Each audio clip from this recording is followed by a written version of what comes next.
C'est le moment de s'envoler vers le pays des rêves. Rien que d'y penser, votre podcast mensuel sur Disneyland Paris avec Éparcurien et Nagla Glaçon.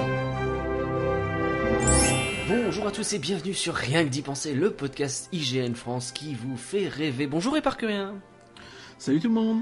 Alors en octobre, c'est le moment de parler de Halloween, puisque c'est le 31 octobre si je dis pas de bêtises, et que ça commence tôt chez Disneyland Paris, et c'est déjà commencé au moment où on enregistre. Alors quelles sont les animations qui sont prévues à Disneyland Paris? Éparcurien nous dira tout, il a eu l'occasion de tout tester. Il nous parlera également des Fan Days, ce fameux événement créé uniquement pour les fans. On va en savoir vachement plus parce qu'il a pu assister à la présentation. Il a pu faire plein de choses que moi j'ai pas pu faire, ce qui fait que vous allez beaucoup l'entendre aujourd'hui. Et sans plus tarder, parce que mine de rien, on a du boulot, on commence par les news. Du coup, les news, on commence par le point réhab, comme d'habitude. Et oui, et le point réhab, et comme depuis quelques mois maintenant, on n'a pas de grosse réhabilitation à noter, mais quelques petites fermetures classiques. On va dire donc, on va commencer tout de suite par le Pays des Contes de Fées et Casey Junior, qui sont fermés jusqu'au vendredi 13 inclus. Donc les dates sont toujours incluses, quand je donne des dates, c'est très important. It's a Small World, donc quant à lui, sera fermé du 6 au 13 novembre. La Tanière du Dragon, très important, du 4 au 8 décembre, ainsi que Hyperspace Mountain aux mêmes dates, donc 4 au 8 décembre. Blanche-Neige et les 7 nains seront quant à eux fermés du 11 au 22 décembre, cachés dans la mine sans doute, tandis que Rémi sera caché dans sa cuisine du 6 au 10 novembre. Je me sens comme un journaliste sportif. C'est vrai qu'il y a un peu de ça. On a appris, j'ai vu ça passer aujourd'hui, donc je le signale, mais il me semble qu'on a appris que le Phantom Manor sera lui fermé à partir de janvier pour 9 mois. C'est un peu ce qu'on avait prévu, c'était la grosse prochaine réhabilitation à venir. Apparemment, ça a été officialisé. On le savait depuis un moment déjà. Enfin, ça avait déjà été annoncé sur le site, donc c'est une fausse nouvelle. Mais on attend de voir. De toute façon, on aura des news très prochainement. Voilà, j'ai tenté de faire une news. C'est une fake news. Tant pis pour vous. Alors ensuite, tu voulais parler du Run Disney. Ça va courir un peu ? Et donc effectivement, le Disneyland Paris Magic Run Weekend, pour être tout à fait précis, a eu lieu il y a une vingtaine de jours à l'heure où on enregistre. Donc il y avait cette année une nouvelle course. Donc on rappelle que c'est la deuxième édition. La première ayant eu lieu l'année dernière. La nouvelle course cette année a été le 10 km du samedi matin. Globalement, c'est un succès, pas grand chose à redire. 20 000 participants au total, donc plus de 6 000 pour le 10 km, donc qui a lui aussi trouvé son public. On rappelle qu'il y a aussi le semi-marathon de 21 km du dimanche matin, ainsi que le 5 km du vendredi soir, qui se finissait jusqu'à 1h du mat au Walt Disney Studios ou quelque chose comme ceci. On fait toujours dans l'exactitude. Tout est reconduit. Donc pour l'année prochaine, a priori les mêmes courses. Les coureurs peuvent déjà réserver. Et ça aura lieu du 20 au 23 septembre 2018. Donc. Alors pour l'avoir un peu suivi sur Twitter, c'est quand même vachement chouette parce que du coup tu passes dans les coulisses, t'as pas mal de personnages qui te font coucou quand tu passes, etc. C'est un vrai truc, quoi, je veux dire. Ouais, effectivement, c'est un truc très... c'est une institution depuis vraiment des années, notamment aux US, et il y avait eu d'ailleurs pour la première édition énormément d'Américains qui avaient fait le déplacement pour faire le premier Run Weekend à Paris. Donc j'imagine que c'est la même chose cette année, qu'il y a dû en avoir malgré tout. Mais c'est marrant, j'étais persuadé que c'était vachement plus longtemps que ça, que c'était à Paris, j'avais pas tiqué que c'était la deuxième fois. C'est que 2016. D'accord. Alors c'est quoi ton objectif pour l'année prochaine ? Oula, y aller peut-être éventuellement. Le Déjà, 5, le 10, le 21 Les courses pour enfants aussi, j'en ai pas parlé, mais il y a aussi des petites courses pour les jeunes. Ah, c'est peut-être déjà plus pour moi, ça. Peut-être plus dans mes cordes. Je pense que c'est ce qui te sied le mieux. Tout à fait. Pour partir sur une nouvelle un peu moins loufoque, un peu plus triste, on a eu un décès à déplorer. Effectivement, donc on a perdu le grand imaginaire X Atencio, de son vrai nom Francis Xavier Atencio. Donc c'est vraiment une figure très très importante à Imagineering, et même pas que en fait, puisqu'il est né en 1919 au Colorado et qu'il a rejoint Disney dès 1938, donc en tant qu'animateur à l'époque évidemment. Et il sera donc il fera dans l'animation jusqu'en 1965, donc déjà une belle carrière. Hein. Ouais, j'avoue. Et il restera donc Imagineer 19 ans, donc jusqu'en 1984. Il aura même eu le droit de gagner l'award Disney Legend, hein, c'est une légende Disney, en 96. Alors, il a fait quoi, ce brave jeune homme? Oh, il a fait bien des choses, et pas des choses comment dire, quelconques. Il a commencé en participant au design d'un diorama du Disneyland Railroad en Californie. Et il a par la suite eu l'occasion de travailler sur des attractions relativement majeures, puisqu'il a fait le scénario, donc le script, donc les dialogues et ainsi de suite de Adventure Through Inner Space et de Pirates des Caraïbes.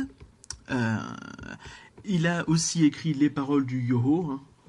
Ah ouais. C'est un peu la base. C'est pas rien, quoi. C'est pas rien. Ah oui, le script on s'en fout, mais les paroles du Yo-Ho, là, tout de suite. Non, mais même je parle du script et le tout, quoi. Je veux dire, le mec, il est derrière l'attraction, quoi, ni plus ni moins, donc c'est quand même vraiment pas rien, quoi. Tout à fait. Il a aussi donc même chose sur Haunted Mansion, donc pas notre Phantom Manor, mais la version américaine plus comique, où il a fait le script et le scénario de l'attraction, ainsi que la chanson, qui est la même que chez nous, donc Grim Greening Ghosts. Et pas facile. Hein. Non, c'est pas évident. Ouais, donc c'est vraiment un grand monsieur qui s'est éteint, et ce podcast c'est aussi un peu l'occasion de lui rendre hommage, finalement. Tout à fait. Tu voulais parler également des moments de magie en plus. Ça y est, on a des infos sur ça parce que ça a bougé. Ça y est, oui, on a enfin les infos. Ce n'est plus les EMH, donc les Extra Magical Hours du passé. C'est les moments de magie en plus. C'est évidemment là depuis le 1er octobre. Hein, ça y est, on y est passé. Et donc, contrairement à avant, ça commence à 8h30 et plus à 8h. Mais dans les deux parcs, hein, comme on l'a déjà dit. Donc on rappelle, hein, plus de Discoveryland, plus rien à Discoveryland. Par contre, il y a le pavillon des princesses qui sera ouvert au parc Disneyland. Tandis que du côté Walt Disney Studios, on avait dit précédemment qu'il n'y aurait que Ratatouille et Crush Coaster, mais il y a finalement aussi Rock'n'Roller Coaster. C'est moins chiche que prévu. Ouais, ça va. Cela dit, le truc, c'est que comme elles sont plus tard, 16h, en fait, t'as moins de monde, en fait, où t'es, entre guillemets, tout seul dans le parc, quoi. Oui. Le parc se remplit plus vite, et du coup, tu te retrouves avec moins de temps seul, soit. Ok, donc ça c'était pour les moments de magie en plus, et faites toujours très attention à vos moments, c'est important. Une collection de peluches qui arrive à Disneyland Paris. Alors je vais pas tenter de dire le nom, tu vas le faire mieux que moi. Tout à fait, oui. Alors ça, c'est normalement, on ne parle pas trop merchandising, mais là pour le coup, c'est un petit peu personnel. J'ai pris ce choix, j'ai fait cette liberté. C'est une nouvelle collection de peluches qui vient tout droit du Japon, telles les Tsum Tsum en fait, qui étaient déjà arrivés il y a quelques années déjà et qui ont carton phénoménal. Donc celles-ci prennent un peu une forme similaire, c'est-à-dire que c'est une collection avec plein de personnages différents, il y en a beaucoup qui sont ajoutés au fur et à mesure et ainsi de suite. Donc elles ont des formes d'œufs en fait, c'est la particularité, elles sont en forme d'œufs un peu. Ah mais je les ai vues, parce que du coup j'étais au Japon, j'ai fait quelques Disney Store et maintenant ça me revient. Oui, effectivement là-bas ça cartonne, il y en a de partout des trucs comme ça. Non mais ça m'étonne pas du tout, c'est vraiment dans le style, donc c'est des couleurs très pastel, c'est en forme d'œuf, donc comme je disais. Il y a 3 tailles disponibles, donc 10 x 12 cm, ce qui n'est pas très grand en soi, 29 x 30 cm, ainsi que des duos, donc qui sont tout petits, et en fait vous avez 2 personnages attachés, donc généralement c'est des couples et des choses comme ça, en 6,5 x 7 cm. Elles ont des parfums de fraises a priori. J'ai pas testé. Pas les duos, moi j'ai pas noté, mais pas les duos, mais les autres ont bien a priori ce parfum. Et là, franchement, j'avoue que j'ai beaucoup bloqué devant la vitrine en les voyant. Mais ouais, parce que, alors, je raconte un peu ma vie, hein, mais je suis rentré dans une boutique comme ça au Japon, et il y avait un énorme Winnie l'ourson sous cette forme. Il était adorable, et c'était une boutique qui était pas un Disney Store ni quoi, c'était un peu paumé au milieu du truc, et il y avait ce Winnie l'ourson qui était dans ce style-là, et qui était dans un stand où il y en avait plein d'autres de petits. Et je me suis dit, ça c'est typiquement japonais, donc ça m'a beaucoup fait rire. Et bah, du coup, ça débarque chez nous, donc quelque part, c'est marrant. C'est ça. Et du coup, ça fait un excellent cadeau pour Noël. Transition Oh là là, du 11 incroyable. novembre au 7 janvier, il y aura Noël à Disneyland Paris.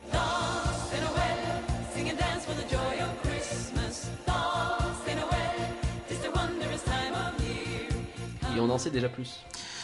Tout à fait, on en sait plus et on savait déjà que ça arriverait enfin au parc Walt Disney Studios et c'est l'occasion d'avoir un petit peu plus de détails sur les festivités. Tout à fait, donc je commence avec l'incroyable Noël de Dingo, hein, qui est le truc qui avait un peu leaké à cause, qui avait fuité à cause des villes photographes qui avaient pris en photo la tour de la terreur illuminée d'un traîneau de Père Noël. Donc ce sera un spectacle de projection sur la tour de la terreur, donc évidemment un spectacle nocturne. On ira, selon le communiqué de presse, du pôle Nord à la fête la plus extravagante, avec des surprises inattendues, parce qu'après tout, c'est Dingo. Et tout à fait. Oui, c'est vrai que Dingo, bon, on s'attend pas à quelque chose de posé, hein, finalement. Il va y avoir des chansons aussi ? Mais tout à fait, donc là c'est direction Place des Stars, hein, la fameuse scène qui est là depuis un moment déjà, depuis la saison de la Force en fait, tout bêtement, accueillera... C'est que depuis qu'ils l'ont installée cette scène, ils ont décidé de la laisser... On pensait qu'elle allait partir avec la saison de la Force, finalement elle reste là tout le temps et ça leur permet de faire plein de trucs. S'ils pouvaient la rendre jolie au passage, ça serait pas un luxe. Ça serait pas du luxe, c'est vrai. Et donc il y aura des chants de Noël, donc comme tu l'as dit, avec des personnages Disney, et ça aura lieu plusieurs fois par jour, donc il y aura toujours l'écran qui sera là, ils le mettent dans le communiqué de presse, du coup je le répète bêtement, mais l'écran où vous prendrez des photos et des vidéos et vous apparaîtrez dessus avec le les fameux mur Twitter. Oui, c'est ça, en gros. Bref, on attend de voir le spectacle. En tout cas, c'est très cool de voir la saison arriver dans ce parc, et les chants donneront de l'ambiance quoi qu'il advienne. Il est temps de faire un peu vivre ce parc, effectivement. Il multiplie les animations pour le faire. Maintenant, il faudrait qu'il soit joli le parc, ce serait parfait, mais bon, on n'en est pas encore là. Bon, bien sûr, il n'y a pas que le parc studio qui est concerné par Noël. Effectivement, il y a le parc Disneyland, et alors là, c'est vraiment une ribambelle d'animation, donc je vais un peu enchaîner. Hein. Donc ribambelle a été lâché. Voilà, tout à fait. Donc on a une parade de Noël donc qui va défiler 2 fois par jour, donc c'est la même que l'année dernière. A priori, ça ne parle pas d'ajout. Le côté cool, c'est qu'il y aura de la neige sur Main Street, mais pas que. C'est aussi que la Stars on Parade, donc la nouvelle parade des 25 ans, défilera elle aussi. Ça avait déjà été, la question s'était déjà posée. Est-ce qu'ils vont pas abandonner le défilé de la Stars on Parade pendant les cavalcades pour réduire les coûts, tout bêtement? Et ben non, là on aura les deux, et en plus la parade de Noël donc défile 2 fois. Cela dit, c'est vrai que s'ils annulent la parade alors que c'est celle des 25 ans qui viennent juste de la lâcher, je veux dire, c'est pas le moment pour ne pas la faire, quoi. Ah, donc toi t'es en train de dire que l'année prochaine ils la virent. Ah ouais, d'accord. Peut-être, mais en tout cas cette année ça ferait vraiment mal vu, je pense, de la retirer. Je trouverais ça pas normal. Avec le dragon dans tous les spots publicitaires. Voilà. J'enchaîne donc avec le Noël Fantastic, donc qui sera un nouveau spectacle au théâtre du château. Donc Mickey et Minnie vont faire découvrir Noël à Stitch avec des chansons. Donc là, on aurait pu se poser la question. On peut supposer que l'étincelante valse des princesses et que le Happy Anniversary Disneyland Paris saute au bénéfice donc de ce spectacle. Hein. Là, par contre, ça reste à confirmer. On ne sait pas encore pour l'instant. On a Mickey et le Big Band de Noël, donc qui sera un spectacle avec musiciens et Mickey, évidemment, à Vidéopolis. On a aussi le calendrier de l'Avent enchanté juste au pied du château. En fait, tous les matins, il y aura une petite animation féerique, hein, évidemment. Là, pour le coup, ce sera qu'en décembre et jusqu'au 24. Forcément, c'est le principe d'un calendrier de l'Avent. On a aussi donc l'illumination du sapin, hein, qui sera évidemment au rendez-vous.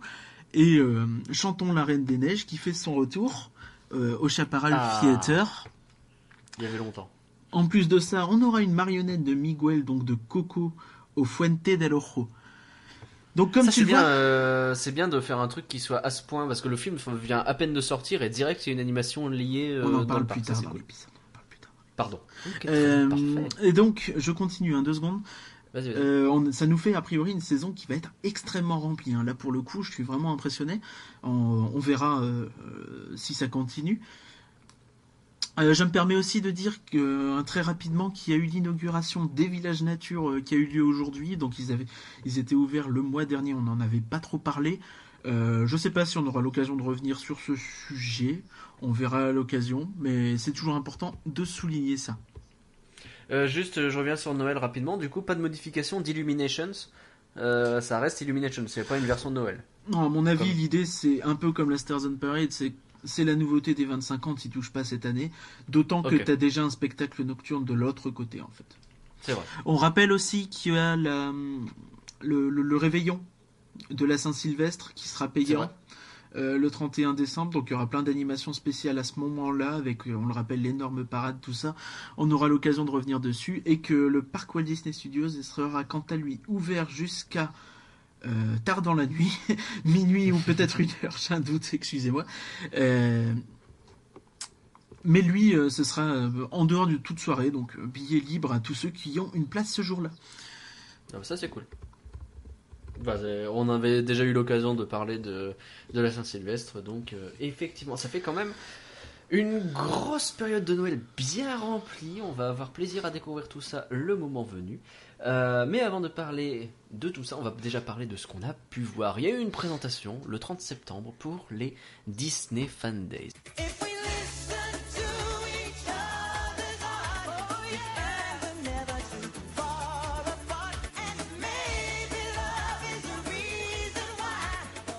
Alors, Hypercurin, toi qui as pu y aller, comment ça s'est passé ? Alors, comment ça s'est passé les Disney Fan Days ? Donc déjà, c'était le 30 septembre, le rendez-vous et la présentation aux blogueurs, comme ils disent. Donc, nous, on est allés dans Disney Art of Animation pour prendre un petit cocktail. Donc, je vous fais un peu le résumé de la soirée, comme si vous y étiez un peu pour vous faire profiter. Et donc là, tout de suite, nous attendaient sur place les 8 ambassadeurs des Disney Fan Days. Donc Dingo, Pluto, Duffy, Shelly May, Daisy, Donald, Mickey et Minnie. Donc du beau monde. Je vais pas dire de ce mal encore de Duffy et de Shelly May, mais voilà. Ils ont beaucoup de fans. Fais attention à ce que tu dis. Donc le Japon, c'est vrai. De plus en plus en France aussi. Il y avait des gens, il y avait des blogueurs très en joie à la vue de Duffy et de Shelly May. Ah là là, je comprends pas. Et bref, donc les 8 étaient là en fait alignés le long d'un mur écrit Disney Fan Days. Donc évidemment pour qu'on prenne des photos et qu'on les mette sur Twitter pour promouvoir l'événement. Le côté assez rigolo en fait, c'est qu'on est tous arrivés à peu près en même temps. Donc on était une bonne quarantaine de blogueurs. Et il y avait les gens en face et tout le monde est arrivé, a bloqué, a pris des photos, puis personne n'a bougé, c'était très gênant. Il y avait les personnages qui faisaient coucou, il y avait les gens en face qui les regardaient et on avait l'impression qu'ils voulaient que chaque blogueur s'avance pour faire une photo avec les personnages, mais personne n'a trop osé finalement. Oui, j'ai entendu beaucoup de I'm definitely not gonna do that nous n'étions pas qu'entre Français. Donc voilà, c'était vraiment intéressant. Point transparence, donc il y avait un buffet avec des cocktails et compagnie, un peu à manger. On a mangé par la suite et je précise tout de suite qu'on a été invité à une nuit d'hôtel au Disneyland Hotel, donc pour la nuit qui a suivi, puisque l'événement s'est fini très tard, vers minuit et demi, 1h du matin. Donc c'est compréhensible, mais bon, ça me paraît normal, question de transparence, de vous le dire. Donc l'apéro a pris un peu de retard, une bonne demi-heure, et on a pu enfin se diriger vers 21h45, donc je vous fais vraiment le déroulé, vers Studio 1, où la table était dressée. Les tables étaient dressées d'ailleurs. D'ailleurs j'ai un point intéressant. Pourquoi à votre avis ils nous ont fait manger à Studio 1? C'est parce que toute la communication des Disney Fan Days a été de faire des choses qui sont a priori impossibles, enfin qui apparaissent impossibles pour les fans. Donc, ils auraient très bien pu nous faire ça dans un restaurant. On imagine le Lucky Nugget qui serait parfait pour une présentation, par exemple, avec la scène. Mais non, ils nous ont fait ça au Studio 1, sans doute pour faire quelque chose de vraiment exceptionnel et d'inédit, quoi. Enfin, vraiment, l'idée, à mon avis, c'était de noter ce coin, de marquer ce côté. On peut pas faire ça autrement. Alors, moi, je pense que ça va être le mot d'ordre un petit peu de ces fan days. Donc, je vais vous dire au fur et à mesure ce que c'est. Donc, on a pu manger sur place. Il y avait une scène, il y avait un piano à queue et une chanteuse. Donc, Lauren Van Kempen. Donc, une chanteuse apparemment très réputée dans le milieu théâtral français. Donc, je ne connaissais pas, mais c'était très joli. Si vous voulez apprécier, il y avait des vidéos sur le Twitter, hein, n'hésitez pas à aller voir, il y a vraiment de très très belles prestations de chansons Disney. Donc on a eu la présentation pendant le repas par Marilyn Magness, donc qui est une américaine, et Emmanuel Lenormand. Donc elle avait l'habitude en fait de faire ce genre d'événements, notamment en Floride à Walt Disney World, et Emmanuel Lenormand est le directeur spectacle de Disneyland Paris. Depuis quelques années maintenant, on lui doit notamment la plupart des spectacles depuis 2013. Donc quelqu'un qui a fait plutôt du bon boulot, on va dire. La présentation. Donc, qu'est-ce que c'est que les Disney Fan Days ? Oui, parce que c'est finalement la question qu'on se pose tous. On a beaucoup de teasing, mais c'est quoi cette histoire ? Plus d'un mois de teasing et enfin on allait tout savoir. Donc, ils nous ont tout dit, ça y est. On sait donc que ce sera en fait une série d'événements qui visent les fans Disney, mais pas juste les fans des parcs Disney. Donc les fans des personnages Disney, les fans des films Disney, les fans sans doute des univers Disney, donc on imagine Star Wars et Marvel aussi. Bref, les fans Disney. Dans toute la communication et tout l'esprit que ça donne, en fait, il y a vraiment un côté joie de vivre, bon enfant, machin. Après, c'est très marketing, mais ça surfe un peu sur ce qui avait été fait la journée du 12 avril, donc la journée anniversaire. Donc vraiment un côté très festif, très Disney, c'est cool ensemble. Un côté vraiment axé sur les personnages aussi, avec le fameux Tuesday is Guest Stars Day, donc le mardi est la journée de l'invité, avec un personnage rare, tous les mardis, qui ouvre la parade, on le rappelle. Donc c'est vraiment un peu dans cet esprit-là, le côté très comme ça. Donc ce sera en fait une sorte de marque ou de label, donc qui va, ce sera un peu la marque, le label de ces événements qui vont avoir lieu pour les fans, donc des événements fantabuleux, comme ils ont aimé à le répéter 1 milliard de fois. Ce qui a fantabuleux. Fait saigner mes oreilles. Fantastique, c'était bien une fois, mais après c'est passé à fantabuleux. Mais c'est très bien fantabuleux. J'aime bien les mots valises comme ça. D'accord. Donc, les choses évoquées, donc il y a des privatisations, des personnages rares, de la nourriture exclusive, du merchandising collector limité. Ah ouais, ça va jusqu'au point du merchandising et de la bouffe, quoi. Oui, bah c'est un peu ce qui avait été fait avec les soirées Star Wars. Il y avait déjà eu des choses comme ça, je sais pas si tu te souviens. Oui. Je pense que ça va vraiment dans ce sens-là. Et donc le premier événement, entrons dans le concret, aura lieu le premier week-end de juin. Donc on n'a pas plus précis pour l'instant, donc on ne sait pas. Tout ce qu'on sait, c'est que ce sera une soirée, donc a priori ce sera le vendredi ou le samedi, j'imagine. Peut-être les deux. Est-ce que c'était pas la même période, la soirée Star Wars ? Non, c'était mai pour May the Force. Ah bah, début juin, début mai, c'est presque pareil. Allez, moi je parie sur du Star Wars, j'aimerais bien du Star Wars. Refaites du Star Wars. Eh ben, pardon. tu as perdu, puisqu'ils nous l'ont présenté. Donc ce sera une fête d'inauguration, donc Inaugural Party of Disney Fan Days. Ah ouais. Tout à fait, donc le premier... Donc ce sera, comme je vous le disais, une ou plusieurs soirées le premier week-end de juin. Il y aura a priori plus de 50 personnages, dont énormément de persos rares. Je vais vous donner ceux qu'on a pu voir ou qui nous ont été confirmés. Donc Hiro Hamada et le professeur Callaghan de Big Hero 6, donc des nouveaux héros. Bolt et Mittens. Volt, j'adore Volt. Oh, je veux une photo avec Volt. Pardon. D'accord. Nick et Judy Hopps. Joie et Zootopie, donc. Joie et Tristesse. De vice-versa. Clarabelle, Flagada Jones, Clarisse. Là, on est sur des héros qui sont vieux, des vieilles séries, c'est génial. Flagada Jones, c'est plus si vieux maintenant, hein. Attention. Là, parce qu'il est là depuis un petit moment maintenant, mais Il y a la enfin, nouvelle ça série fait- DuckTales. Oui, Donc, il y avait la nouvelle bande à de... Picsou. oui, c'est vrai. Clarisse, Super Balou et Roger Rabbit notamment. Donc Ah, super Balou. Oh oui, super. si vous voulez mon avis, regardez un peu l'énorme cavalcade du 12 avril et à mon avis vous aurez une bonne idée des personnages qui seront là. Ils nous ont aussi affirmé qu'il y aurait 2 personnages inédits dans tous les parcs Disney au monde. Ah ouais. Ah ouais. Donc là on sait pas trop. Est-ce que ça va être Coco? Est-ce que ça va être du Marvel? Bah, t'imagines pas qu'ils vont faire Coco que chez nous, ça aurait pas de sens. Non, mais en inédit, donc ça pourrait être la première apparition, tu vois. Ah, première apparition de Coco? Ah, peut-être. Ça Marvel, ouais. serait peut-être aussi des personnages plus classiques. Mais leur façon en fait de présenter le truc comme quelque chose de vraiment exceptionnel fait penser que ça sera pas forcément évident. Donc si ça se trouve, on peut peut-être Oswald ou quelque chose comme ça. Oh, La blague, c'était un peu Harry Potter. Moi, j'ai mis Shrek parce que Shrek, il est un bon passif avec Disney, donc je trouve ça pas mal. les vrais savent. Alors, qu'est-ce qu'ils ont déjà annoncé pour cette soirée alors? Donc, en plus de tous ces personnages, hein, ça fait un sacré paquet. Il y aura 2 événements qui ont déjà été confirmés. Donc, la Dance Your DuckTales Parade. Donc, une parade bande à Picsou. Oh, mais c'est génial! Conçu spécialement pour l'occasion. Et un autre spectacle qui est le Max Live Getting Goofy With It.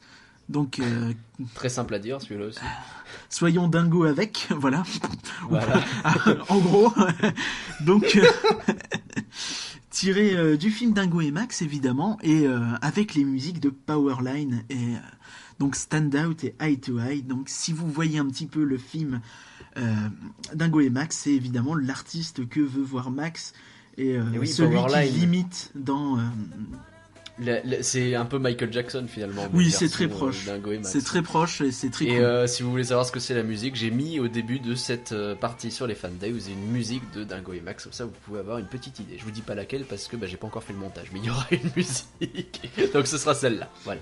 Donc il y aura aussi des menus spéciaux et des goodies limités pour l'occasion. Ça fait un paquet de choses quand même. On sait aussi qu'il y aura des attractions d'ouvertes. Donc pour l'instant, ils ont confirmé la Tour de la Terreur et Ratatouille. Donc c'est plutôt cool. On verra s'il y a autre chose. Il faudrait regarder au niveau des réhabilitations, mais je me dis que il y a les heures de magie en plus où ils ont dit qu'il y aurait Crush et Rock'n'Roller. Pourquoi pas? Pourquoi pas? Je me dis que ça Effectivement. paraît logique de mettre ces 4 là qui sont un peu les 4 attractions qui attirent vraiment du monde dans le parc. Donc je sais pas si c'est tous les événements qui auront lieu, hein, tous les spectacles qui auront lieu. À mon avis, ils en gardent encore sous le coude. On verra bien. Donc en tout cas, ils encouragent tout ce qui est costume, Disney Banding et compagnie. C'est vraiment dans l'esprit, c'est une fête, c'est la soirée de lancement. On y va, on fait la fête, on se lâche, on fait péter le costume et on se fait plaisir entre fans. Et encore une fois, c'est quelque chose qu'on avait déjà pas mal ressenti sur la soirée Star Wars. Je suppose que tu vas en parler un peu plus tard, mais on sent vraiment que la soirée Star Wars c'était un peu le bêta-test de ce genre de truc, quoi. Ça et puis la soirée peut-être Electroland aussi. On verra. Mais oui, c'est vrai qu'il y a un peu cet esprit-là. Ok. Alors du coup, combien que ça va coûter? Parce que bon, quand même à un moment donné, il faut parler pognon. Eh bien, ma réponse, c'est que je ne sais pas. Nous n'avons pas d'infos pour l'instant. Ah bah non, tu parles. Les seules infos qu'on a pu grappiller, donc dans la présentation, ils nous ont uniquement parlé de package. Donc, de pack, en fait, tout bêtement. Donc, avec quoi seront ces packages? C'est pas clair. On ne sait pas du tout. Donc, peut-être des menus, puisqu'il y a de la nourriture. Peut-être des goodies limités, du coup. Peut-être des nuits. Ça C'est pas le même prix d'un coup. Oui, peut-être. Donc, on sait pas trop. On sait vraiment pas, quoi. Donc, ce que ça peut être. Okay. On aura les prix à la mise en vente de la soirée. Donc, a priori, l'info qu'on a pu grappiller, c'est que ça aurait lieu d'ici fin novembre. Bon, on va se dire que d'ici fin d'année, ça devrait être fait. Mon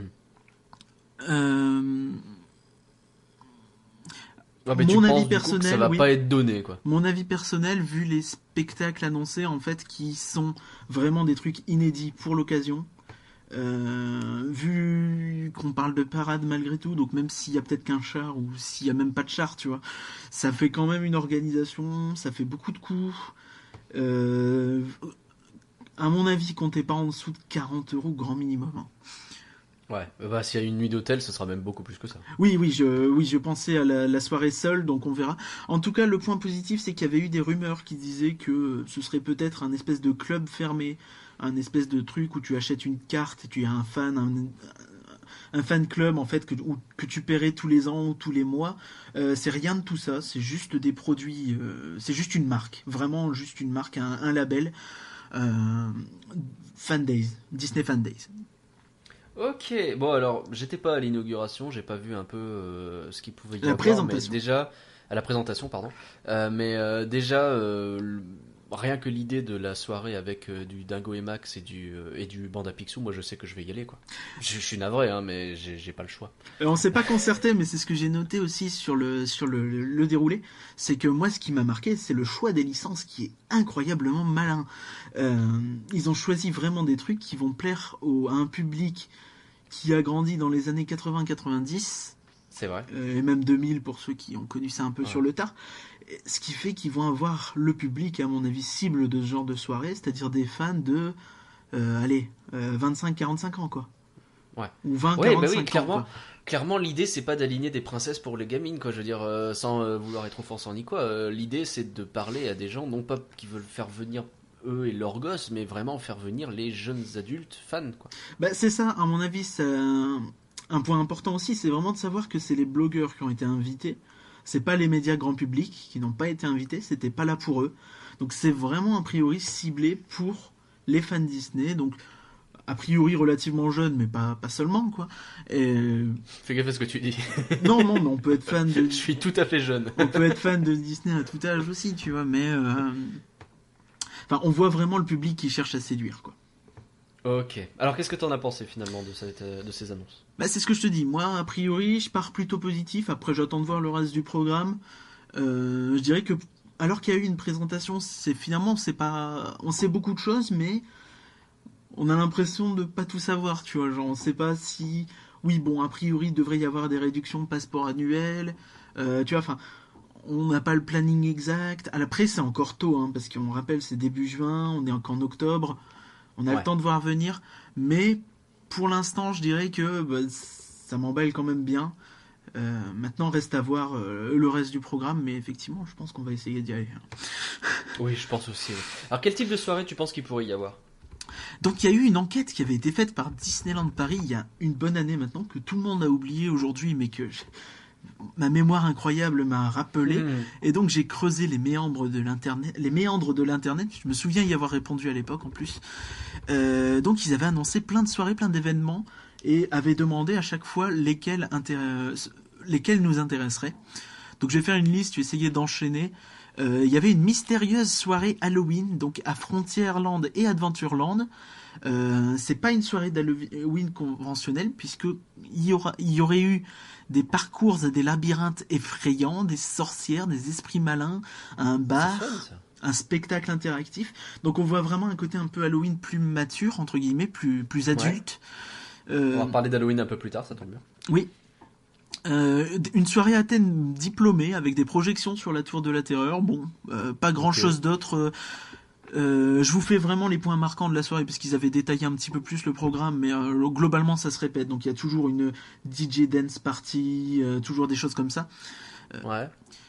Donc il y avait une soirée qui m'intéressait pas mal, une soirée Alice au Pays des Merveilles à Fantasyland avec des animations et des effets spéciaux dans le labyrinthe, une dessert party donc avec des cupcakes et des boissons, concours de costumes, défilé Alice, animation de rue avec des gens du spectacle, des cirques et des choses comme ça. Donc vraiment on imagine du spectacle vivant quoi. Un truc à Fantasyland comme ça peut être super immersif et super cool à faire. Ça peut être rigolo, oui, c'est vrai. Même si je m'en fous complètement d'Alice pour le coup. Une soirée disco au Walt Disney Studio avec des boules à facettes un peu partout et des projections sur la Tour de la Terreur. Ce soir, chez Boris, c'est soirée disco. Donc il y avait la même idée avec soirée années 90 aussi. J'espère que ça va pas être gardé, hein, mais bon, après il en faut pour tout le monde. Hein. Il en faut pour tout le monde. Une soirée plutôt type privatisation au Walt Disney Studios. Un des arguments donnés, mis en avant, c'est qu'il y aurait moins de monde en fait. Donc c'est vraiment l'idée un petit peu d'avoir vraiment pour faire les attractions, on imagine des choses comme ça, avec peut-être des événements, des personnages à rencontrer malgré tout. Hein. Tous, il y aura des personnages à rencontrer. Dans tous les concepts, c'était précisé. Mais là, pour le coup, c'était peut-être l'idée de tester justement. Est-ce que finalement, les gens dans une soirée, ils auraient pas juste envie d'avoir des attractions où ils ont pas besoin d'attendre beaucoup pour les faire? Ouais, mais là aussi, il y avait des personnages en fait. Mais en gros, oui, Ok. c'est ça. L'idée, c'est plus d'avoir vraiment entre guillemets de privatiser le parc, quoi. Ok. Pour je sais pas, 2000 personnes, quelque chose comme ça, donc quelque chose de très limité qui permettrait vraiment genre d'enchaîner, de faire une fois Crush Coaster avec l'attente qu'il mérite. Pardon. Facile. Une soirée Star Wars au Walt Disney Studios. Bon, depuis on a vu que ça s'est fait. C'est vrai. Une soirée pirate à Adventureland et Fantasyland avec spectacle et animation interactive. Parade dans Main Street en finale, en grand finale donc, avec aussi des projections et des ambiances dans Adventureland. Donc encore une fois un programme intéressant. Hein. Une soirée super-héros au Walt Disney Studios avec parade Marvel, spectacle Marvel et compagnie, spectacle Spider-Man. Celle-ci, je pense qu'elle a été abandonnée. Du coup, une soirée Cars au Walt Disney Studios avec une avant-première de Cars 3. Donc, Bah oui, bah du coup non. a priori, ça s'est pas fait. Et, je suis pas triste.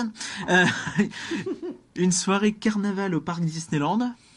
Une soirée grand bal, donc avec vraiment l'idée d'avoir un bal. Tout le monde, on imagine des robes et des costumes un peu partout. Oh, le bal de fin d'année. Non, je pense vraiment au bal dans le sens princesse, tu vois. Oui. Ouais. Ouais. Là, un truc totalement artsy. Une nuit blanche avec des expos d'art et des sons et lumières sur le château. Donc, je sais pas, vraiment, des expos Ils ont d'art tenté plein de trucs. dans Quoi. tout le parc, quoi. Ouais. Une soirée. Après, faut voir ce qu'ils appellent une expo d'art, hein, mais c'est vraiment pas un truc qui me tente là tout de suite. Je pense que ça me tente encore moins qu'Electroland, dis donc. Une soirée cinéma, donc avec plein de scènes de films, de tout ça au Walt Disney Studios. Donc là, comme ça, je comprends pas, parce que le parc est déjà à moitié dans le cinéma. Ouais, mais c'est le à moitié qui est important. Ouais, mais Il est justement. à moitié vide aussi. Là, il remplirait peut-être pour l'occasion, on sait pas. Et un truc un peu différent, une soirée dîner-concert, donc à côté des parcs, avec un spectacle de 2 heures, un orchestre symphonique qui jouerait des musiques Disney. Donc, Quoi, c'est Buffalo Bill ouais, je sais pas. Donc moi à titre personnel, je veux bien une soirée Mulan ou un truc comme ça pour la sortie du film live, vraiment apporter une ambiance différente de ce qu'on a l'habitude de voir. Ce que je disais plus haut aussi, c'est que j'aimerais beaucoup voir c'est qu'ils composent un thème en fait pour ces Disney Fan Days. Et les connaissants, ils sont capables de le faire. Une sorte d'hymne, tu vois. Ah, un une hymne musique, musical. Ouais. Je Ouais, pense que ça serait vachement bien. Tu lances chaque événement avec ton hymne qui ressort 3 fois, qui rentre dans la tête pendant 2 ans et tout. C'est trop bien. Mais alors, dans toute la liste de ce que tu donnais, là, ce qui me hype le plus finalement, c'est ce qui utilise les décors déjà présents du parc Disneyland, parce que c'est vrai que, imaginez faire des conneries dans Adventureland, là, dans l'île, ou même dans Fantasyland, ou faire des trucs, quoi, ça peut être vraiment, vraiment très très cool. Ils utilisent un peu le potentiel de ce parc-là, et bon, bah, qu'ils utiliseront Studio quand ils l'auront refait, quoi, mais tout de suite, la soirée super-héros au Walt Disney Studios, je m'en fous un peu plus. C'est ce qu'on avait dit à l'époque de la soirée Star Wars, en fait, c'est que l'intérêt du parc Walt Disney Studios, c'est que tu peux un peu tout faire dedans, comme il est relativement standard, lambda. Il n'y a pas d'ambiance. Il y a un parking Auchan, donc finalement, dans un parking Auchan, tu peux mettre un cirque, hein, ça pose. C'est ça, il n'y a pas d'ambiance marquée, donc tu peux faire un peu ce que tu veux dedans. Mais effectivement, enfin, profiter des infrastructures déjà présentes pour faire quelque chose de cool. Enfin, moi, typiquement, je trouve que la soirée Alice a un programme excellent, notamment utiliser le labyrinthe pour des effets, des projections, des choses comme ça. C'est génial, quoi. Il faut faire quelque chose comme ça.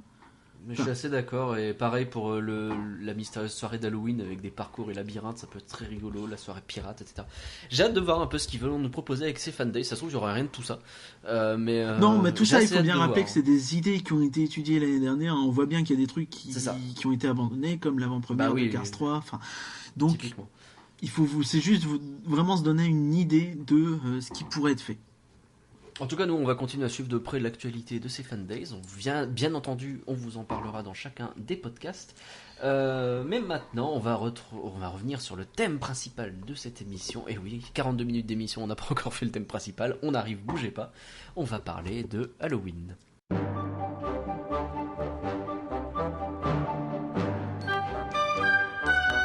Mesdames et messieurs, et vous les enfants, voici le dossier de Rien que d'y penser.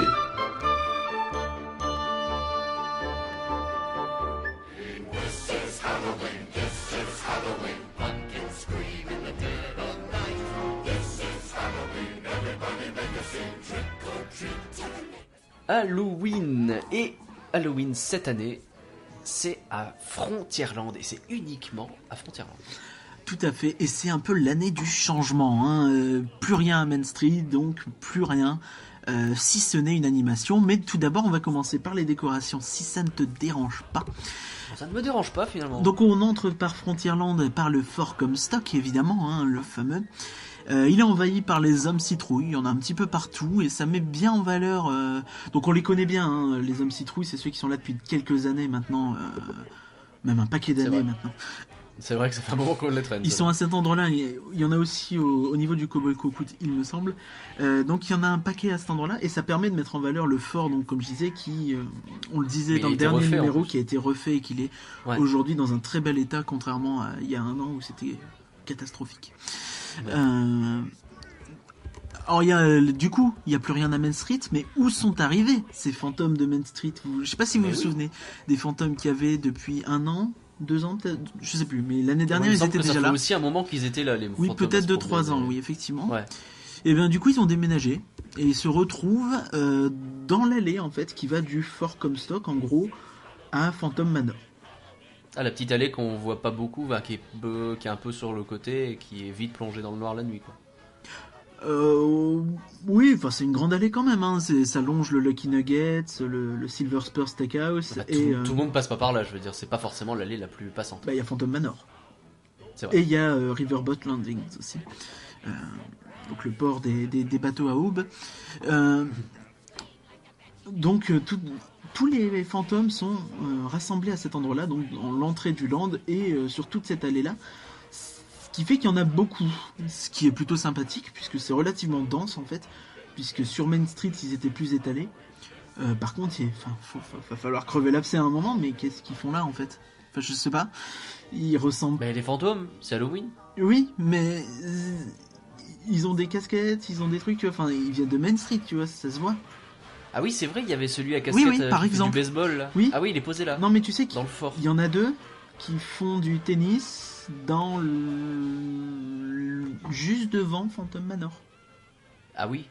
Bah pourquoi donc pas. Vous avez 2 fantômes qui font du tennis devant la superbe perspective imposante de Phantom Manor. Vous avez 2 fantômes qui jouent au tennis. Et pourquoi pas, s'ils veulent filer au tennis. Qu'est-ce qui s'est passé? mais après, quand tu regardes des cartoons Disney, des choses comme ça, t'as des fois des fantômes qui arrivent comme ça et qui ont des comportements un peu hors monde, quoi. C'est un peu comme le génie d'Aladin, tu vois. Il va se pointer, il va avoir une batte de baseball et ça choque pas parce que c'est le génie. Oui, mais là pour le coup, on est quand même dans une zone relativement immersive et relativement sérieuse, tu vois. Ah, tu veux dire que ça pète un peu l'ambiance, quoi. Un peu, carrément. Enfin, ça n'a rien à faire là. Ça a beau être rigolo, c'est Halloween, il y a des fantômes. C'est vraiment pour les enfants, quoi. En plus, moi, à titre personnel, je les ai jamais trouvé intéressants, ces personnages-là. Je trouve que c'est très, très, très cartoon, très, très rond. Ça ressemble pas à du Disney, en fait. Je sais pas comment l'expliquer, mais ça fait très peu détaillé, très, très gros, très...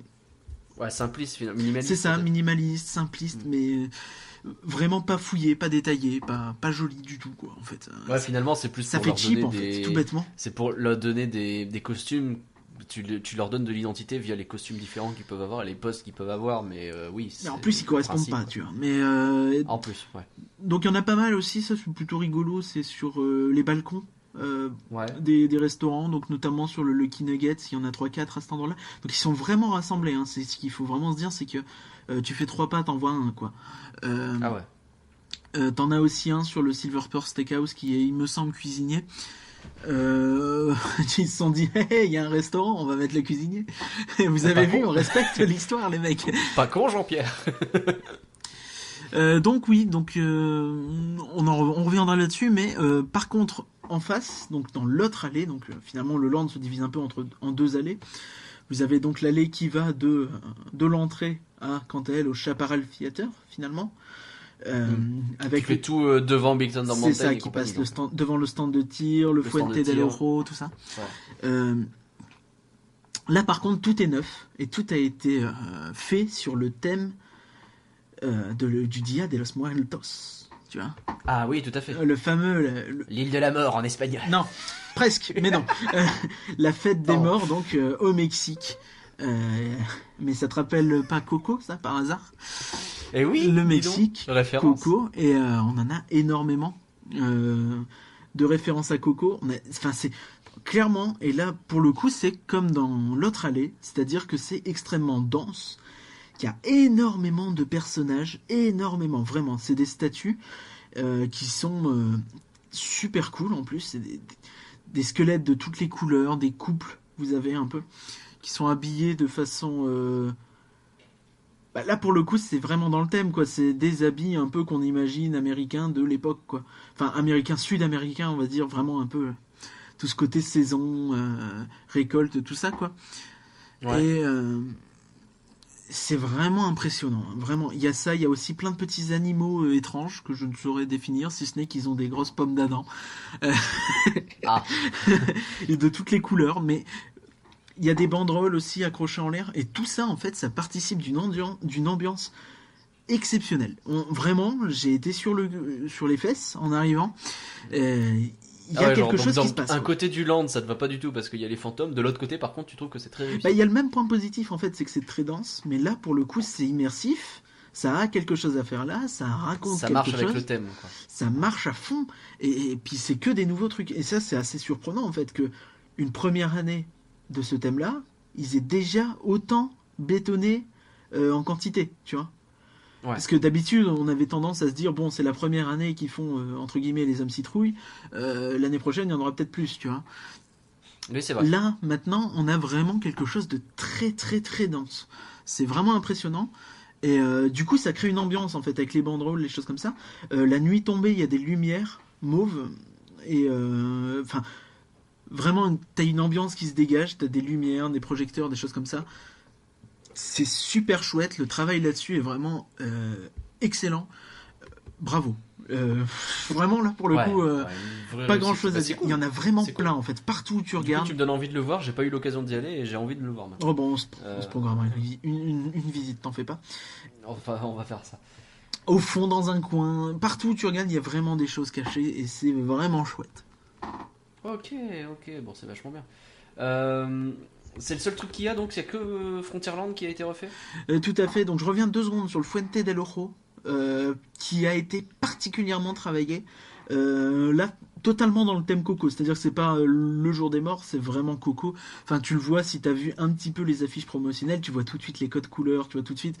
Enfin, c'est ça, quoi. Et on l'a dit tout à l'heure, il y aura Miguel pour la saison de Noël à cet endroit-là. Là, il y a aussi... donc au Fuente del Oro des mariachis qui viennent jouer de temps à autre. Donc c'est pas une animation notée dans le programme, mais ça arrive et ils le mettent en avant quand même dans leur com. Donc un petit bilan sur la décoration, si tu me permets. Vas-y. Donc je reviens, mais je dis finalement la même chose. C'est tout le côté Phantom Manor, Lucky Nuggets, tout ça, ça va pas. Enfin franchement, ça donne vraiment l'impression qu'ils ont voulu, ils ont récupéré les trucs de Main Street, ils savaient pas où les mettre, ils les ont mis là, tu vois. Puis c'est possible que ce soit ça en fait, vu tellement c'est bête. Ouais, c'est un problème, alors que de l'autre côté, c'est vraiment excellent, quoi. Du coup, je sais pas, trouver autre chose, soit mettez rien dans cette zone-là, c'est même pas très gênant, mais va falloir faire quelque chose. A priori, la bonne nouvelle, c'est que de la déco devrait revenir à Main Street l'année prochaine. J'imagine qu'ils voulaient pas en mettre cette année pour les 25 ans, garder un côté un peu classique. Tu garder le côté anniversaire et pas toucher au truc pour garder la saison jusqu'au bout, quoi. Après, à mon sens, comme il n'y a pas énormément de déco d'anniversaire, c'est vrai que ça aurait peut-être pas choqué. Voilà. Mais... c'est peut-être un peu bizarre d'avoir genre le gazebo qui a été complètement refait et puis à côté les fantômes, peut-être ça collait pas, quoi. Ouais, tu vas me dire que ça colle pas les fantômes avec Frontierland, donc déjà de base. Ouais, c'est ça en fait. Ok. J'étais en train de checker un truc, le film Coco ne sort qu'à toute fin novembre, donc l'animation Halloween de Disneyland Paris sera terminée. C'est marrant qu'ils fassent le teasing avant le film aussitôt. Mais ils parlent pas de Coco, hein. Ils le disent pas que c'est du Coco, mais tu le vois. Mais en fait. tu ressens fort Tu que sens que ok. c'est ça. Et en fait, il y a un point assez rigolo, c'est que les réalisateurs de Coco avaient demandé à ne pas sortir le film et à pas associer le film avec Halloween. Ah. Bon bah c'est raté. Eh ben, non, ils l'ont pas fait, ils ont pas dit que c'était ça. C'est pas nous. Non, c'est faux. On dément formellement Donc ces on a- accusations. On a aussi toujours les ronces hein, du côté du château, les ronces de Ah, Maléfique. c'est cool, ça. Et ça c'est toujours aussi cool. Rien à redire là-dessus, hein, c'est vraiment toujours au top. Ça c'est un ajout qu'ils avaient fait, il me semble, il y a 2 ans, 3 ans. Et on s'en lasse pas, quoi. C'est vraiment Ouais, exceptionnel. ça rend bien. En plus, quand il y a Maléfique qui est à côté, ça rend Et vraiment ça super marche bien. de fou, quoi. Enfin, tu vois les visiteurs qui n'ont pas l'habitude, ils sont là, ils viennent, ils font waouh, c'est vraiment trop cool, quoi. Enfin, vraiment, j'ai vu beaucoup de gens s'enthousiasmer en les voyant, quoi. Et alors, ça a été fait à l'époque pour la sortie du film Maléfique, justement, si je dis pas de bêtises. Donc, pour le Je coup, saurais pas dire, c'était c'était lié. en début d'année, Maléfique, il me semble, donc pas tout à fait, mais Ouais, ça a enfin, peut-être c'était à peu près à plus ce ou moins moment-là, quoi. coïncidé, ouais, c'est possible. Ouais. Et du coup, là pour le coup, c'est un changement qui a été lié avec un film et qu'ils peuvent garder aussi longtemps qu'ils veulent parce que ça marche, quoi. Bah, tout à fait, hein. Après, ils peuvent toujours les renouveler, rajouter des lumières, des choses comme ça. Enfin, il y a à faire, quoi. Tu peux toujours Il y a des améliorer. petits effets de fumée, je crois, non? Oui, il me semble bien, oui. C'est cool, ça. Euh, Qu'est-ce qu'il y a alors sinon? Parce que bon, la déco c'est très bien, mais alors est-ce qu'il y a des animations un peu cool? Donc on a, comme je disais, des meet and greet un peu spéciaux, donc des rencontres personnages un peu rares. Donc on a Picsou, Marie des Aristochats, tout ça. Il y a Picsou? Oui, il y a Picsou. Ah, zut, Et il ouais, me faut semble qu'il vraiment sera qu'on y aussi aille. pour Noël. Ah. Mais bon, j'enchaîne sur les animations, et là, pour le Oui, coup, pardon. ça va pas être pareil. Donc je vais revenir sur Main Street, parce qu'on a dit qu'il y avait rien, mais il y a quand même quelque chose, hein, parce que voilà. Donc il y a le Mickey's Halloween Tricycle Gang, donc le gang de tricycles de Halloween de Mickey. Marrant, ça sonne mieux en anglais là pour le coup. Et donc, je vais réduire ça de façon un peu mathématique et froide parce que c'est un peu le ressenti qu'on a en le regardant. C'est qu'il y a 12 tricycles dans Main Street. Ah. Et que Ah. là où le bas blesse, en fait, c'est que c'est exactement les mêmes qu'en avril dans la cavalcade. Ah. Je sais pas si tu te souviens des quelques Oui, tricycles oui, je me souviens qu'il y avait quelques tricycles au milieu. Ouais. gris, enfin argentés, avec le logo des 25 ans. Ouais. C'est les mêmes. C'est pareil. Ah non, Ah, pas, ouais. pas été retouché du tout. Ah ouais. C'est pas Halloween, enfin tu vois, enfin c'est vraiment très étrange. Ouais. Donc il y a une musique. Ah ouais, bon, en gros, tu fais une petite cavalcade pour faire genre c'est Halloween, Non, mais en mais gros- ça n'a aucun sens avec Halloween. Quoi. En gros, ils ont sorti les 12 tricycles, ils ont dit allez, tu mets machin. Donc je vais vous dire qui sont machin et machin d'ailleurs. Bah, tant Donc qu'à faire. on a la première moitié, il y en a que 5. Il y a Mickey, Minnie, Donald, Duffy et Winnie. Donc ils ont Et encore deux filles, c'est pas possible ça. Donc ils ont des costumes, des nouveaux costumes qui sont plutôt cool. Donc ça, c'est à noter. Il y a quand même Ah, du positif. D'ailleurs, Mickey et Minnie ont des nouveaux costumes dans la partie Frontierland, très jour des morts, qui est à tomber quoi. Côté très mexicain, c'est adorable. J'ai craqué. Et l'autre moitié, donc, c'est avec 7 méchants. On a notamment Frollo, Jafar, Gaston, Crochet, la reine de Blanche-Neige, Cruella aussi, il me semble. Bref, vous voyez l'esprit. Alors c'est dommage, Gaston, il a du mal enfin, j'ai du mal avec Gaston de base, mais bon. Les demoiselles n'en disent pas autant. Mais toujours est-il en fait que ils ont beau être cool les personnages, tu les vois de près, c'est sympathique, mais sur leur tricycle, surtout les méchants, ils ont l'air bêtes en fait. Frollo sur un tricycle. J'ai imaginé Frollo sur un tricycle, ça me fait beaucoup rire d'un seul coup là. Donc cette animation, j'ai pu faire des vidéos sur Twitter, je vais essayer de la mettre sur YouTube, je l'enverrai sur Twitter puisqu'elle est un peu trop longue, elle dure 4-5 minutes à peu près le temps que les personnages passent, donc c'est pas très long mais c'est trop long pour Twitter, donc j'essaierai de vous mettre ça sur YouTube et je mettrai ça, je posterai ça sur Twitter. Donc c'est pas ouf quoi. Oui, non, puisque c'est ce que je te disais, un avis très cheap, très cheap, zéro déco, c'est court. Tu vois les persos, ça met un petit peu de l'ambiance. En fait, ça fait un peu penser au petit train, le fameux le petit train des personnages, oui, qu'on a eu beaucoup trop longtemps. Et ça- Celui qu'on utilise la musique pour faire le monde de Disney. tout à fait. Et donc, enfin, tu vois, c'est vraiment l'esprit, quoi. Il y a une animation, c'est bien, ça met l'ambiance, quoi. Point. Ok, bon, il y avait que ça. Non, il y a une autre animation. Et celle-ci, Je vais donner le défaut tout de suite, en fait, comme ça c'est fait. C'est qu'elle dure moins de 2 minutes, le temps qu'il passe devant toi, en fait. Ah ouais, c'est hop hop hop. Parce que c'est un défilé, donc. Un défilé qui s'appelle donc la Skeleton Party de Dingo. Parce que les toons, c'est rigolo parce que ça fait toon. Tout à fait. Jean-Michel explique les blagues. Et donc ça se passe dans tout le côté bien thématisé en fait de Frontierland. Donc du Chaparral Theater à l'entrée du land.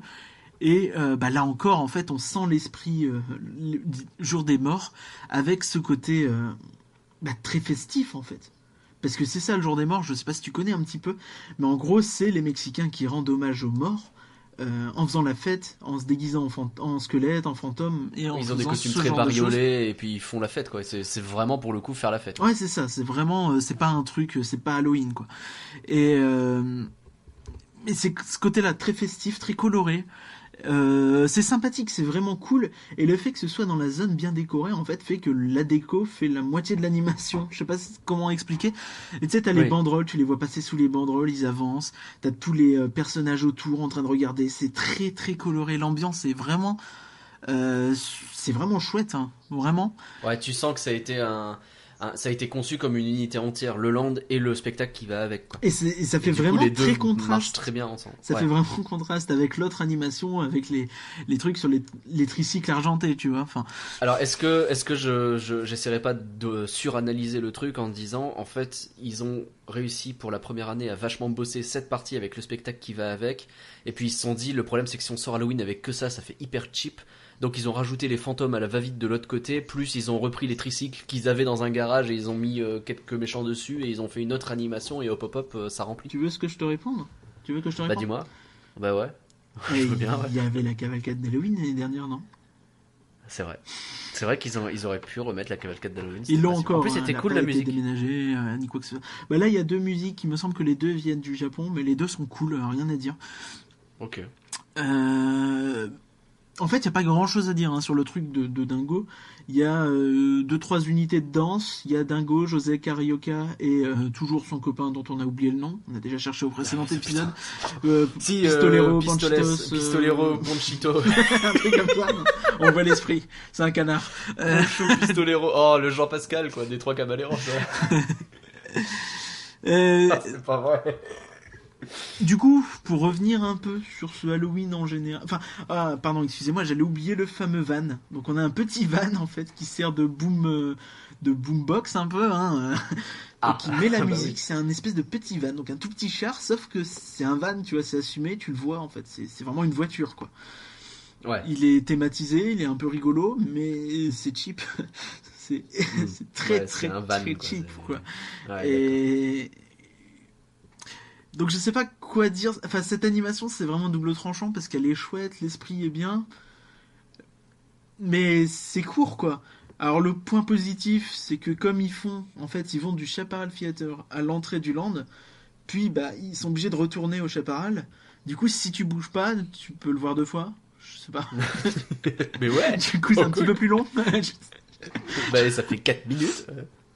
Mais du coup, ça met vraiment la joie. J'en avais parlé avec des amis, des gens que j'ai rencontrés à la présentation de Disney Fan Days, qui me disaient qui venaient d'outre-Manche, et qui me disaient que, en fait, cette animation était peut-être courte parce que ce serait compliqué niveau logistique en fait de remplir toute cette allée de Frontierland. Il n'y a pas une place énorme, tu vois. C'est vrai que c'est pas très large. C'est pas aussi large que Main Street, c'est relativement large, mais c'est pas si large que ça. Non, mais True Story, t'es vite gêné par les gens dans cette allée quand il y a un peu de monde. Donc, effectivement, du coup, là, ça bloque la circulation totalement, hein, avec les gens sur le côté. Enfin, t'imagines un peu comme une parade, quoi. Plus les gens, les danseurs au milieu. Ah, du coup, tu fais ça vite fait pour pas que ça gêne trop, surtout qu'il faut faire l'aller-retour. C'est ça. Mais du coup, c'est un peu dommage, quoi. C'est un peu.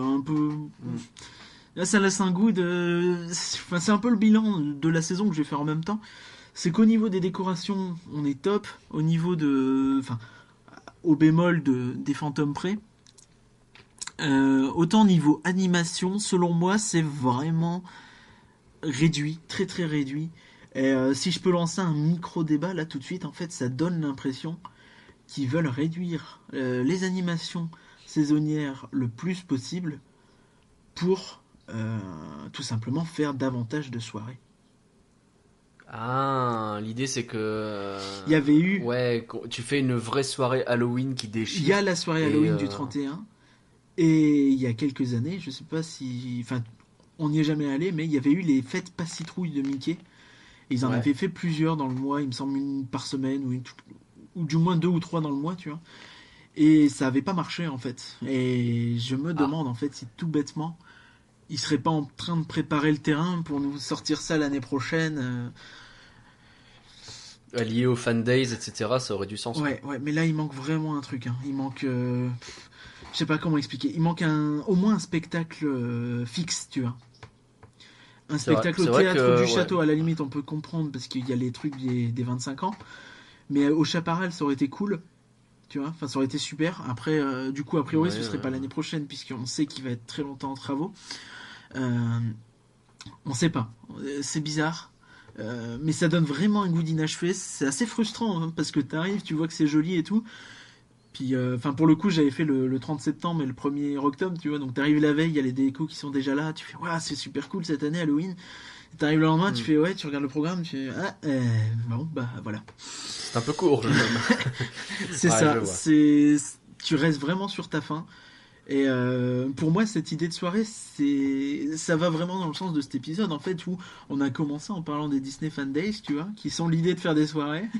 Et là, on enchaîne Et finalement, sur on y revient une saison en- un peu courte qui donne l'impression que peut-être que ils n'ont pas envie de faire défiler 200 danseurs par jour, ce que je peux comprendre hein, en matière de coût. Hmm. Mais du coup, après on peut Donc t'optimises en faisant une soirée en faisant spéciale, des soirées payantes, évidemment. payante et Après, c'est et ce qui du se coup, fait. tu rentabilises plus C'est facilement. ce qui se fait aux États-Unis aussi. Hein. Ils ont beaucoup plus de soirées de Noël et d'Halloween et moins d'animation la journée. Mais alors, je vais avoir un raisonnement un peu terre à terre. Je vais parler de ce que j'ai fait au Japon, parce que je suis allé au Japon et j'en ai profité pour voir des parcs. Alors, je parlerai de Disney Sea une autre fois. J'ai plein de trucs à dire sur Disney Sea, mais on va pas en parler maintenant parce qu'on est déjà pas mal en retard sur le podcast. Mais j'ai fait aussi le Universal à Osaka. Et Osaka, pardon. Oula. J'espère ne pas avoir forcé qui que ce soit. Donc, à Osaka. Et alors, le truc en fait sur lequel je voulais rebondir avant de parler de ce que j'ai vu, c'est que quand tu arrives dans un parc pour la première fois, imagine la première personne qui arrive à Disneyland Paris pour la première fois, il va pas regarder toutes les animations d'Halloween, où elles sont, etc. Il va avoir envie de faire le plus de trucs possible pour rentabiliser sa journée. S'il tombe sur une animation d'Halloween, il va la faire parce qu'il est tombé dessus et qu'il trouve ça cool. Il va éventuellement regarder les décos qu'il trouve belles et tout. Mais un first timer, machin, quelqu'un qui vient pas forcément souvent, c'est rare les gens qui se disent je vais me faire la complète de toutes les animations d'Halloween finalement. Tu te fais peut-être pas la complète, mais il y a beaucoup de gens qui vont quand même aller voir un ou deux trucs. Et notamment Ouais, mais justement. les gens qui viennent fréquemment. Mais alors ça c'est autre chose justement. Parce qu'il y a deux types de gens, mais ceux qui viennent d'arriver vont peut-être voir un ou deux trucs, peut-être parce qu'ils passent à côté ou parce qu'ils sont curieux. Mais les gens qui viennent fréquemment, est-ce que c'est pas plus intéressant pour eux justement de leur dire, plutôt que d'avoir un petit peu d'animation tout le temps, eh ben on va vous donner des dates spécifiques, vous allez peut-être payer un peu plus, ou alors vous allez payer spécifiquement pour voir ce truc-là, mais on va vous faire la belle soirée, celle où tu auras des animations tout le long, tu auras accès aux attractions que tu veux, tu auras de la bouffe spéciale, tu auras des goodies spécifiques. En fait, ça me semble pas idiot du tout comme plan. après, les gens qui viennent fréquemment, c'est pas forcément des gens qui viennent 10 fois par an non plus. Hein. Ça peut être une fois par an.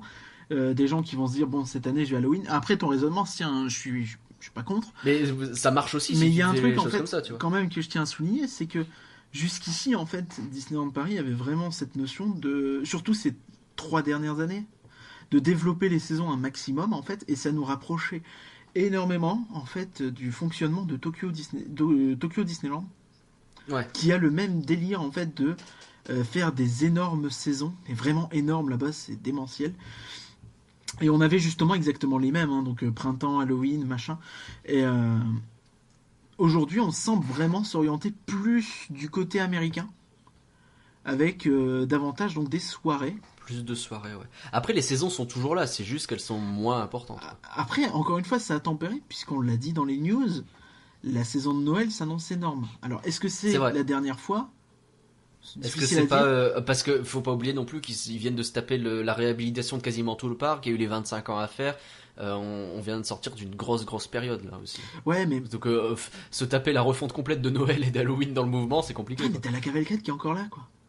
On le sait, Là, elle est encore là. Ouais, mais bon, là pour le coup, c'est probablement une histoire de coût de fonctionnement tout bêtement. Je pense qu'il faut Ouais, faut mais être je sais pas.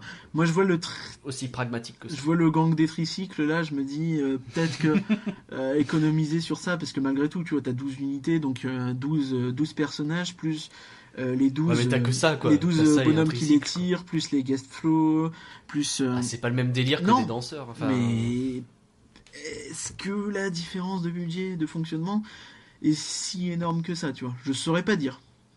Je saurais je pas saurais dire. pas dire non plus. Je pense que c'est pas la même chose, mais en vrai. C'est évidemment plus pour la cavalcade, mais à quel point, quoi. Et Ouais. mais c'est vraiment enfin, tu sors vraiment de là déçu, quoi.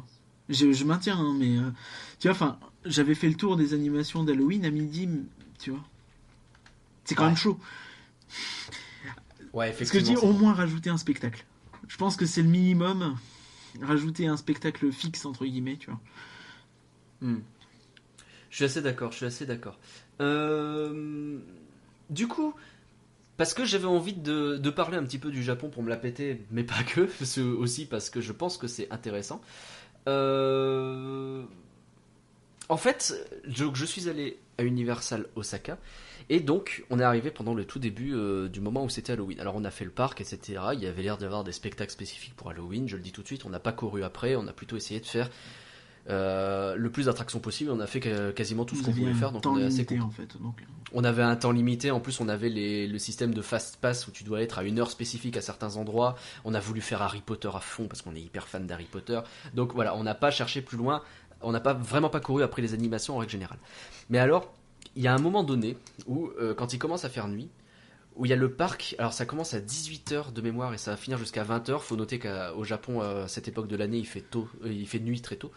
Euh, où vous allez avoir d'un seul coup les lumières du parc qui vont s'éteindre, vous allez avoir des cris d'horreur, vous allez avoir peut-être un peu de musique oppressante à certains endroits, ça va passer sur tout le parc, et vous allez avoir comme ça les lumières qui vont vaciller tout en même temps, donc dans tout le parc, et vont sortir de plein de portes dérobées, etc., des zombies qui vont débarquer, et basiquement c'est Walking Dead dans le parc. C'est-à-dire que vous allez avoir des zombies qui vont se promener dans tout le parc, qui sont tous plus répugnants les uns que les autres, hein. Il y a du sang qui coule de partout, vous en avez qui se promènent avec des tronçonneuses et qui courent après les guests en faisant donc ça fait un peu flipper. Vous avez, pour ceux qui connaissent Left 4 Dead, vous avez des sortes de gros boomers, donc ces énormes zombies obèses qui ont l'air d'avoir du mal à avancer en faisant blablabla. Et vous avez comme ça plein de trucs un peu partout. Et c'est vraiment répandu sur tout le parc. Et du coup, vous allez entendre des cris au loin constamment. Vous allez constamment entendre des gens qui se font courir après, des bruits de mitrailleuses, des choses comme ça. Donc on sent qu'il y a des endroits où les animations vont au point où il y a des combats qui se font et où les gens essayent d'être défendus par d'autres castes qui doivent avoir des armes ou des choses comme ça. J'aime autant vous dire qu'en période d'attentat chez nous, ça, y a même pas moyen que ça se passe. Le moins de bruit de mitrailleuse un peu random dans le parc, il y a déjà un mouvement de panique qui se fait.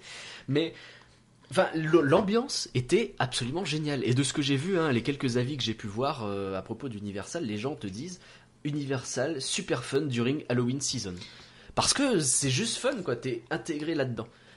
Alors c'est quelque chose qui ne verra jamais le est-ce que jour c'est dans un un peu parc oppressant ou Disney. pas? Est-ce que c'est... Il y a un côté pas oppressant, mais il y en a partout. Ouais. C'est-à-dire que tu vas marcher en te disant je cherche pas forcément à courir après. Tu vas passer. Nous c'est ce qu'on a fait. Tu vois, on était dans la partie un peu principale et on est allé vers une partie un peu plus éloignée, vers là où c'est Jurassic Park. Et en fait, tout le long du chemin et même arrivé à Jurassic Park, c'est là qu'on a croisé le boomer. Il était à Jurassic Park, il continuait à avancer. On a croisé le mec à la tronçonneuse, on a croisé mais comme ça peut-être 8-9 groupes différents de zombies, certains qui couraient, certains qui marchaient juste, certains qui étaient par groupe de 8, d'autres ils étaient juste 2, et ça semble être complètement aléatoire, ils se promènent en fait, et ils croisent plein de gens, et il y a les lumières qui sont toujours constamment un peu en train de... T'es déjà dans la pénombre la nuit dans un parc, mais là en plus la lumière vacille, t'as des bruits qui sont faits un peu partout, donc t'es vraiment dans cette ambiance Halloween constamment. Donc ça peut pas exister à Disney. Mais je mettrais quand même un petit bémol sur le côté qu'il y avait eu les Terrific Night au Walt Disney Studios il y a quelques années. qui était un événement très très parisien avec vraiment ce côté-là. Hein. Il y avait vraiment de la brume, des choses comme ça. Enfin, tu sais, un côté vraiment oppressant, voulu, un côté Halloween pour les adultes, entre guillemets. Et ceci dit, il me semble que ça s'est arrêté. Le bruit court, que ce soit justement parce que les Américains se sont rendus compte qu'ils faisaient ça et qu'ils n'ont pas été contents. Mais parce que ça fait trop peur. Je pense que c'est pas dans l'esprit, quoi, tout bêtement. Ouais, c'est exactement ce que je me suis dit en voyant ça. Je me suis dit, mais Disney ne peut pas faire ça, tout simplement parce que c'est pas le même parc, c'est pas le même public, c'est pas le même état d'esprit finalement. À mon avis, à part dans une soirée fermée. Une soirée vraiment balisée pour, comme on l'a dit, hein, la soirée mystérieuse d'Halloween, là, si ça se trouve. Là, ça marcherait super bien. Sans aller jusqu'au bruit d'armes à feu ou de choses comme ça, tu vois. Peut-être qu'un truc dans le genre pourrait se faire. Je pense qu'il y aura un public de fou. Il y a un public pour ça, c'est certain. Ouais, il y a des gens qui adorent ce genre de truc. Hein. Regarde ça, il suffit de regarder comment. Il y a la maison hantée de Paris là, qui est un truc un peu roleplay où tu rentres et tu te fais peur. Non mais. On a essayé d'y aller plusieurs fois, c'est toujours tellement blindé de monde qu'on n'a jamais pu. Donc. Ne serait-ce que tout bêtement le succès des séries qui font peur, quoi. Un truc. Oui, tout simplement. Comment ça s'appelle Walking Dead qui cartonne Walking Dead, partout. Il y a un public pour tout ça. Et je pense que c'est quelque chose que Disney devrait creuser, essayer un peu de se dire faut peut-être que sans aller peut-être jusque là, hein, sans aller jusque ce que tu me racontes là, faire un entre-deux ou vraiment aller vers un côté plus adulte. Je pense qu'il y a vraiment un public. D'ailleurs, les Terrific Night avaient cartonné à l'époque, il me semble. Et ce qui m'étonne pas, parce que vraiment c'est quelque chose que les gens aiment, surtout par chez nous, quoi.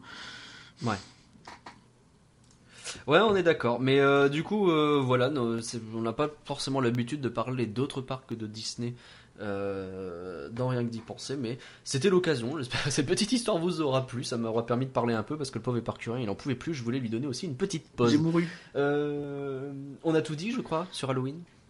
Alors, il me semble qu'on a dit l'essentiel. Alors, ce sera parfait. Ça va nous permettre de conclure ce podcast qui était déjà un petit peu plus long que d'habitude. Merci à tous. Et il était un petit peu en retard. Et il sera de nouveau en retard en novembre, a priori, parce qu'il y a la Paris Games Week et le travail fait que je n'aurai pas le choix. On essaie de vous préparer un truc aux petits oignons sous le regard des 35 ans du parc Epcot en Floride. Et là, ça promet. Et peut-être que je vous parlais de Tokyo Disney Sea à ce moment-là. On verra. En tout cas, merci à tous d'avoir suivi Rien que d'y penser. On espère que vous avez passé un moment fantabuleux, finalement. Non. Retrouvez-nous sur rienquedipenser.com, le compte Twitter @rienquedipenser. Le podcast est également disponible sur iTunes, sur Podcast Addict, sur je ne sais plus quoi, il y en a plein. Rien que d'y penser, c'est un podcast IGN France. Merci Éparcurien. Merci à toi, merci tout le monde. Et à bientôt pour le numéro de novembre. Au revoir. Ciao.